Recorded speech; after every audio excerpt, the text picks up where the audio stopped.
Welcome to Goodnight Book with Erica and Nate.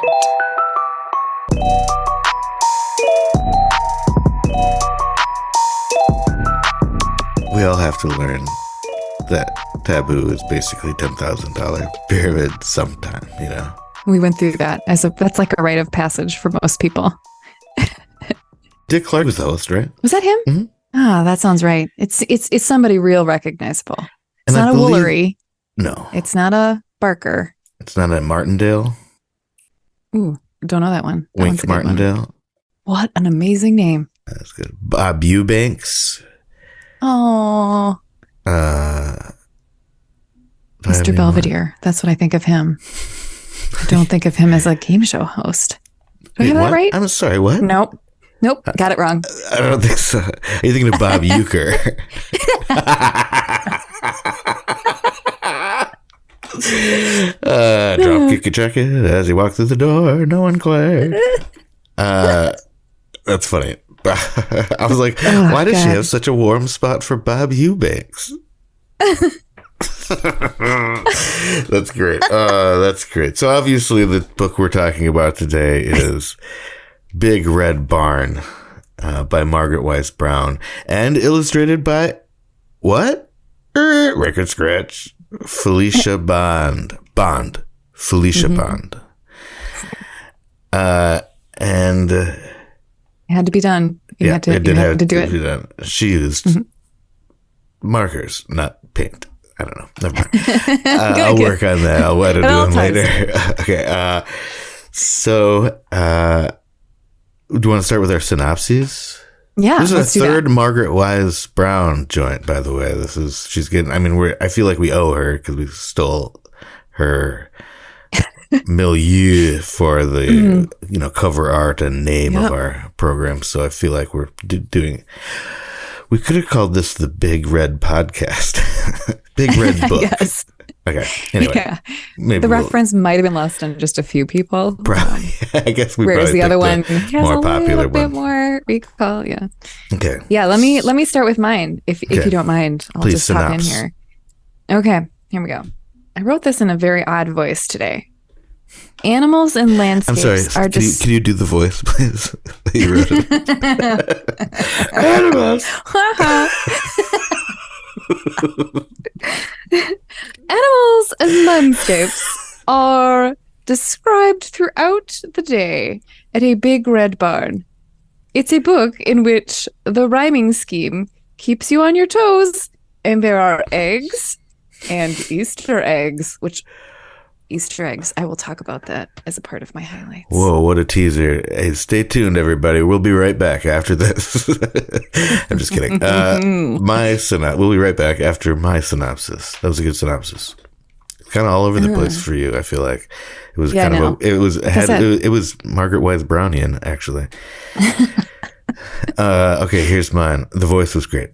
Here's mine. I wrote mine in my normal voice. An exposition. That's not. An exposition heavy, literal day in the life look at a barn, the animals who sleep there, and the noises they make. That's good. Hey, that was kind of wordy for you. So I feel like we're really stretching in a good way. We're really growing, aren't we? Maybe we're becoming each other.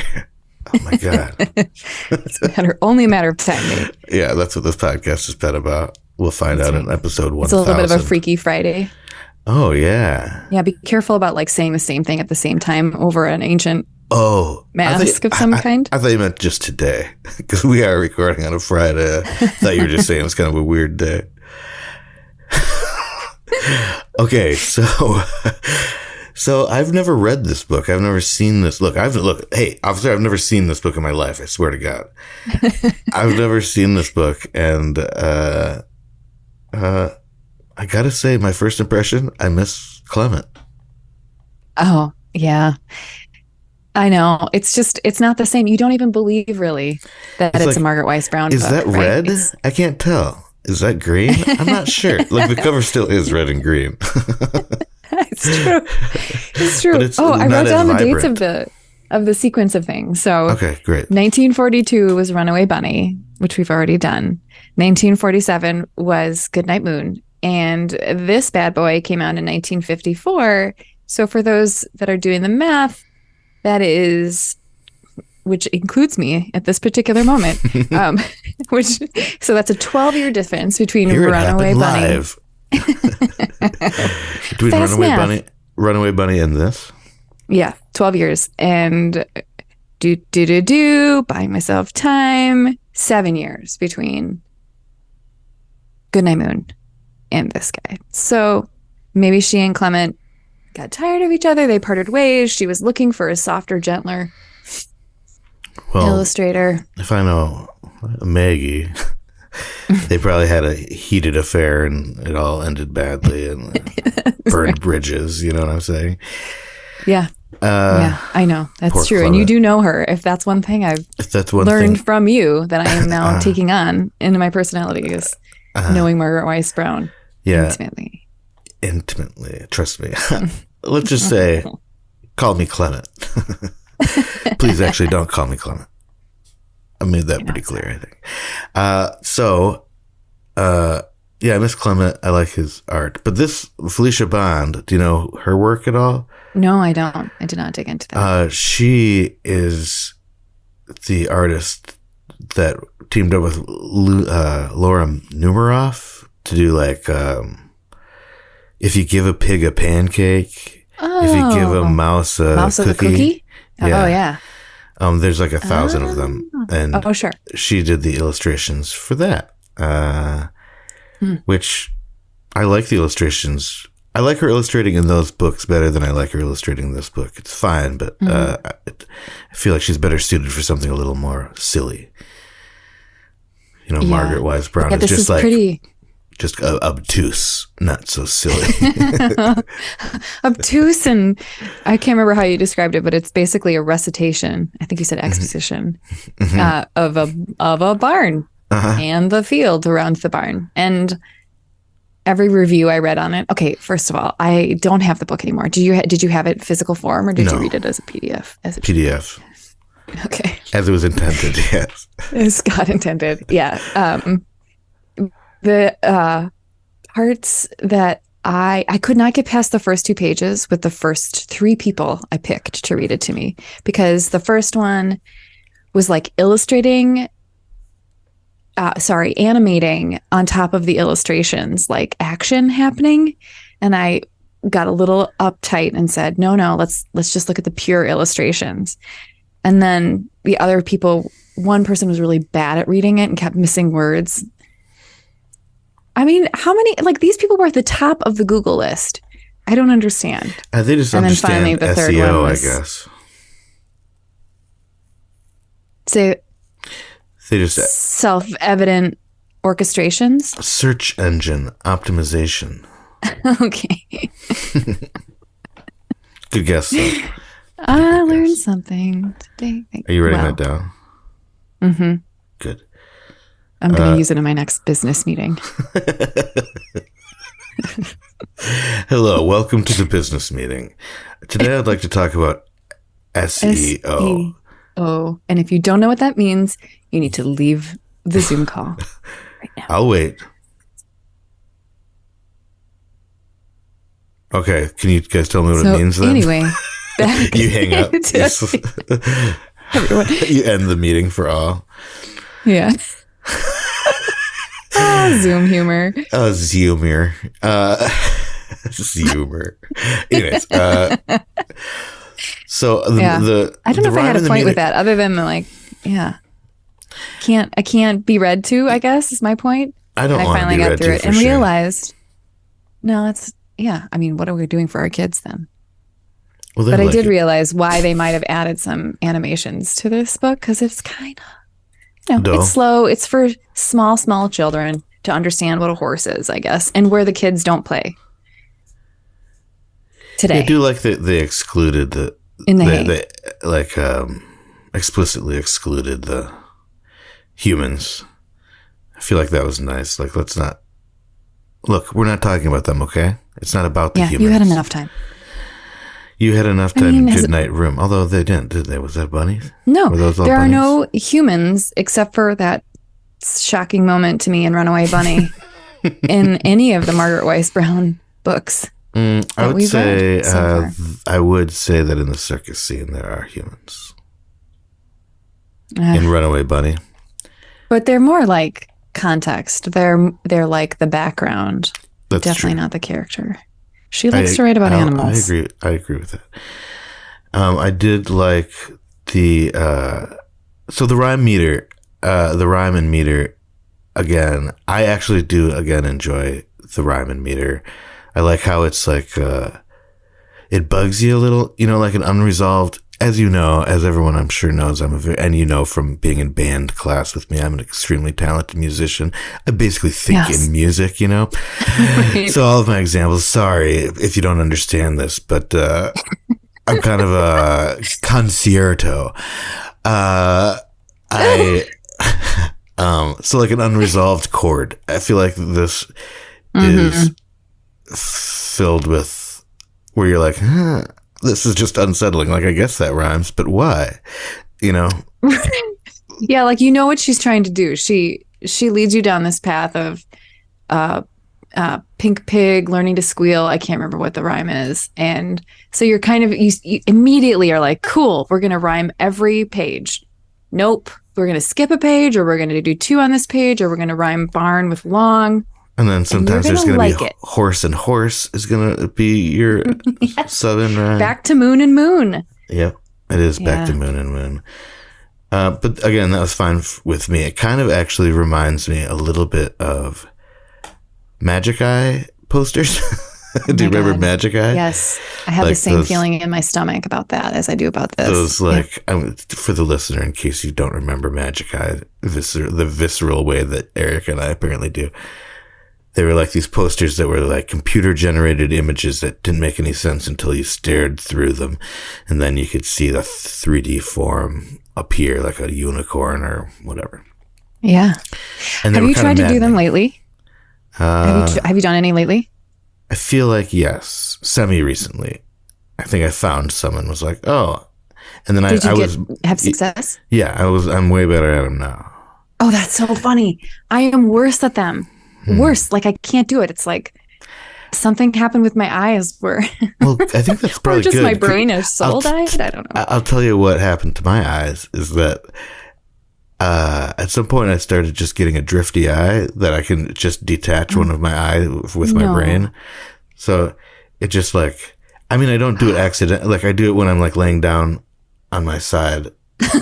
It's like when I want to use just one of my eyes, it's just like that one just goes, just kind of like sneaks off. Whoa. And so and that is what you need to do for a Magic Eye poster is basically shift it. It's the opposite of crossing your eyes. It's, drifting the other way. That's what you need to do to make those work. And so that mine just goes like, I feel like my eye is trying to do that most of the time. Maybe my eye got caught like in a Magic Eye loop, like in the mid 90s. In the 90s, you trained your eyes to do that. Haven't we kind of all been trying to get back to the 90s ever since, I think the eye your eye is just ahead of the game. Oh, the eye is in my head, first of all, and it is the window to my soul. One of the windows. I guess I think is very enviable because what I'm hearing is that being able to see a magic eye opens you up to other ways of seeing, and the whole world could really benefit from that right now. I think. Oh man, that's totally I myself true. feel Sorry, I wasn't really listening. a little. Was your eye wandering? As long no, my ear was wandering. Ear. Actually, that's what Margaret Wise Brown's rhymes do to me. Is they make they're slowly making me have a drifty ear. An ear that drifts off to the side. One thing I really liked, speaking of noises, is that a good segue? I like the quiet eggs. I have that written down too. What else would they be? Is that the I guess. point you're making? Because I kind of wonder what else would they be. I've never known eggs any other way. But maybe again, that's another like confusing thing that I enjoy is like, or like it's a clarifying thing to make somebody be like, oh, I guess those are quiet instead of just being default, Instead of quiet being default or the absence of, Right. It's like defining, because like everything else is probably pretty noisy in that barn here. Maybe this is why she's so famous, because she's painting a picture with that one descriptor. It's in juxtaposition to the noisy ass barn. Mm-hmm. This is the one place you can go get quiet. Well, go hover above those eggs. This actually supports that theory, is that the original title of the book was Noisy Ass Barn. Way to do your research. Yeah, so I'm glad I looked that up. Bring That in really, the fun facts. That's really, so astute, Erica. Quite astute. Thank you. Yeah. Now, I think we've cracked the code. We have cracked the code. So I want to talk about two tiny animals. Not animals that are too tiny. I just mean the number two tiny animals. Mm-hmm. The tiny pig in the in like the, Yeah. He gets like page. the prime billing. Yeah. The pink pig who's learning to squeal is very cute. And I wonder if that's the pig that eventually gets a pancake. Oh, from Felicia? Yeah, because it kind of looks like a similar pig. Also, and then the young mouse being born, the whatever baby mouse in the field of corn. Mm-hmm. Yeah, a field mouse is born in a field of corn. First of all, repeating the word field, a little weird. Yeah. But I like that it's a tiny little mouse and a tinier little mouse in the shot instead of just like a close-up, like a graphic, disgusting... of mouse birth? Of a mouse afterbirth. Mouster-birth. And, but I thought those were cute. And so I was going to ask you, it made me think of a question. Okay, great. Lay it on me. Would you rather foster a tiny mouse or a tiny pig? A tiny pig. No doubt about it. Yeah. I've watched a lot of, I'm not bragging, but I've watched a lot of funny animal videos in my later life. And I feel like I've gotten enough data from that experience to know that pigs are adorable and smart. I'm not quite sure what you do about the smell. And the mouse might be a little bit better in the smell category. But the mice also leave like the deadly hantavirus in their poop. And I'll never get over that. You don't like that? I'm not. I do feel like the videos of cute animals have helped me realize that I don't like hantavirus. Yes. Yeah, those videos aren't as cute. No. I want to talk about animal videos for a second.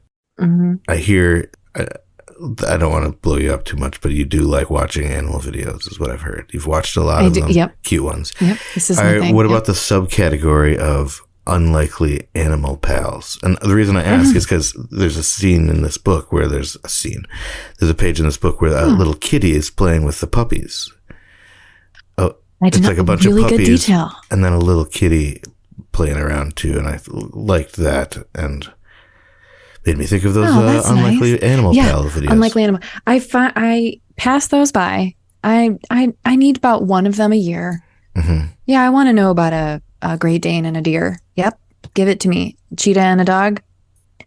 That one's pretty common. They give the cheetahs at the zoo dogs to hang out with.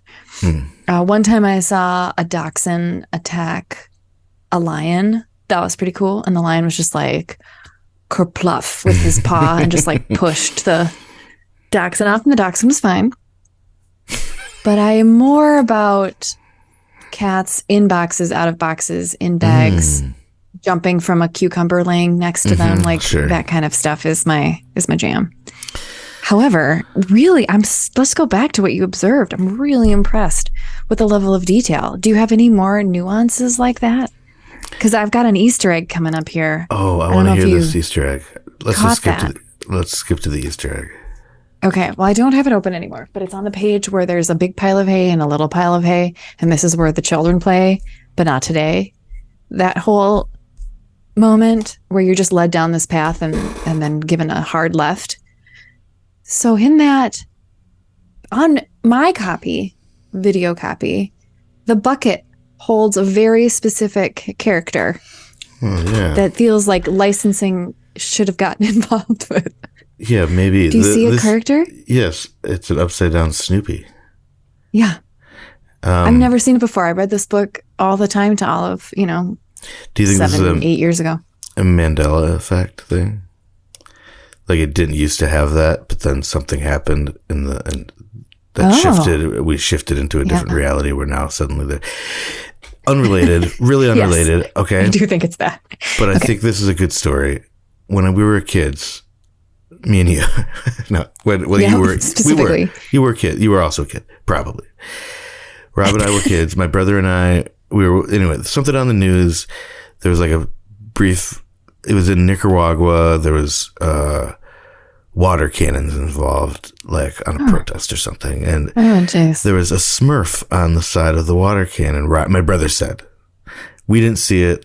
Anyway, he claimed this and insisted this, like, and he's like really stubborn about when he knows he's right about something. So like, and this is when he was probably like 8. And for years we talked about this and we were always like, so we'd bring it anytime we thought he was wrong about something, we'd bring that up and he's like, no, I swear to God. And he would never back down. Then he discovered he's a journalist. And so he did it. So he was just, I don't know if that has anything to do with it, but he's good at researching things is what I mean. And so he researched this and discovered that there was actually like a, I guess, battalion of their army or whatever that were the Smurfs essentially. And so they did have like decals put on their, helmets and gear and stuff. So he was absolutely correct. Oh my God. So now that's nuts. Yeah. So now I have to believe whatever Rob says. I guess. I mean, that's the lesson, right? Also, my dog may bark. Also, how messed up to have like a child's cartoon character on a military battalion. I don't care if your name are the Smurfs. Also, why are your name the Smurfs? Mm-hmm. Also, that's why Rob got into journalism. I'm pretty sure this is the origin story. It's like, fuck you guys. I'm going to prove that'd be great everyone. For him to do a big expose on us, I guess, for doubting him. Like a podcast. He does like a long investigative podcast series. Yeah. It's a true crime podcast. Okay. So Smurfs. We got into Smurfs. I'm glad we finally talked about Smurfs. Oh, yeah. So that's really weird. So then for all those out Snoopy there. Character. Yeah. Look for Snoopy. The version I have, it has a is. PDA. Or PDF, not PDA. We don't believe in that here. But the PDF that I have is like bad JPEGs is what you'd say. And so they're all. So I don't think I could have spotted that as a Snoopy character without somebody pointing out that there was a cartoon character there. It's like 11. It's like 11 pixels on my version. So that is just to say that I am also really smart. Okay, it's not just Erica here who's really observant. Okay. Everybody, that's right. You start writing your letters and everything. I'm getting them. I'm not responding on purpose because it hurts. Okay. Okay. Do you have any more Easter eggs? Do you have more Easter eggs? No, but I'd like to think there were some. Okay. So let's just have a second here where we think about there. Oh, actually, on page 11, there's a small picture of Jumping over the moon? Mussolini. Isn't that weird? I don't know if I trust you in your 11 pixel situation over there. Yeah, actually. Could be Mussolini. Could be Mickey Mouse. Hard to know. People always confuse the two. Mm-hmm. Oh, yeah. I don't blame them. Politics were very similar. Yeah, so what else do we have to say about this? How does it end? It is like a nice, Goodnight Moon. It reminds me of Goodnight Moon in that it is a passage of time. Oh, what about the glossing over the bats? I feel like if I read this to Wes, she's kind of a goth kid. And so she is obsessed with, normal kid stuff, blood, skin, bats, zombies, spiders, like normal kid stuff. How a lot of little girls are talking about princesses. She's talking about princesses whose heads aren't on anymore. Like sort of stuff like that. Like cute stuff. Yeah. So like it's adorable. There's a page where it's like, let's see. Oh yeah. Oh. The hens were sleeping on their nests. Even the roosters took a rest. The little black bats flew away out of the barn at the end of the day. I feel like, and there's, you can kind of see him really little in the distance. Yep. I feel like Wes would make me stop there every time and talk about bats. I bet she would. That's so funny. That's really cute. Also, like, where were they before now? If Felicia had just like panned up from like talking about the roosters, or who else is in the barn? There's like a bantam. When they're talking about the quiet eggs. A little bantam hen. Quiet eggs. You panned up and they'd just be like, just the upside down craziness that are bats, and then just guano everywhere all over the rafters. Yeah, that's why she edited it out. Called me in the other night when she was supposed to be going to bed to ask me what I think Batman smells like. Because he's around the bats all the time. No, actually, because she had just learned the Jingle Bells Batman Smells song. Robin laid an egg, the Batmobile lost its wheel, and Joker got away. So I told her guano, though. She said, "What's guano?" I said, "Bat poop." And she said, "Please, no potty talk. We're not in the bathroom." The reason I never read her... You were served. Yeah, I was. The reason I never read this book to her, though, is because I don't know what bantam means. So I feel like she would have asked me, I wouldn't have been able to tell her, and I would have looked like an idiot. And that's one thing I cannot abide. You cannot is looking abide like an idiot in front of my 4-year-old daughter. She will not let it go. You're better than that. And better than her. True. And you need to keep that status quo. Yes, indeed. But would it kill you to do a little bit of your research before the book? Oh, it would kill you. Yeah. If I did it in an oven, think about it. That'd be too hot. Okay. You're right. That would kill me. That's a terrible idea. The research thanks. is the problem, not the oven. Mm-hmm. Definitely. Mm-hmm. Yeah, look it up. Well, I think really that's all we have to say about Big Red Barn for today. If you enjoy the show, please rate and review, and apparently that helps. And tell somebody that you like about us. If you don't like the show, then tell somebody you hate. That'll really show them. For a transcript of this episode or any episode, please send a self-addressed stamped envelope to the address on your screen, and we will send you back a Post-it note that just says, "We don't have that." Until next time, good night, Mush, good night, creepy old lady, and good night, book. The end.